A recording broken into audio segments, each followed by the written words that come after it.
కుత్బుల్లాపూర్లోని IDPL సర్కిల్లో ABVP విద్యార్థుల మహాధరణ నిర్వహించి సీఎం రేవంత్ రెడ్డి దిష్టిబొమ్మను దహనం చేశారు. ప్రభుత్వ కళాశాలలు, గురుకులాల్లో కనీస వసతులు కల్పించడం లేదంటూ నిరసన తెలిపారు.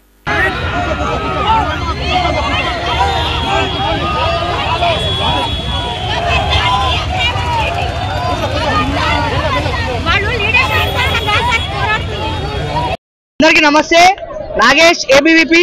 ఈరోజు అఖిల భారతీయ విద్యార్థి పరిషత్ రాష్ట్ర శాఖ పిలుపు మేరకు ఐడిపిఎల్ సర్కిల్లో దిష్టిబొమ్మ దానం జరిగింది.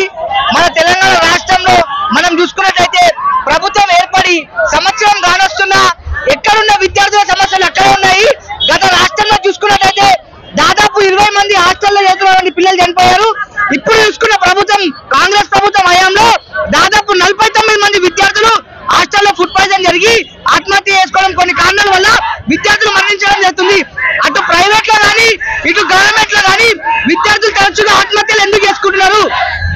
రాష్ట్ర ప్రభుత్వం కనీసం ఒక్కసారి ప్రెస్ మీట్ తెలంగాణ రాష్ట్రంలో గురుకుల కావచ్చు, సాంఘిక సంక్షేమ హాస్టళ్లలో ఈ రోజు శ్మశానాలను తలపించే విధంగా పేద బిడ్డల ప్రాణాలు గాల్లో కలిసిపోతా ఉంటే ఈ యొక్క చేతగాని అసమర్థ రేవంత్ సర్కార్ ఈ రోజు నిమ్మకు నీరెత్తినట్టుగా ప్రవర్తిస్తా ఉంది.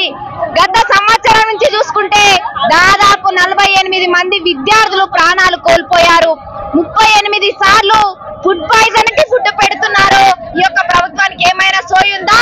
వాళ్ళ తొత్తులుగా మారినటువంటి వాళ్ళ కాంట్రాక్టర్లు ఇచ్చి ఈ రోజు జంతువుల కంటే దారుణంగా లో క్వాలిటీ సరుకులతో ఈ రోజు విద్యార్థులకు ఫుడ్ అందిస్తా ఉన్నారు.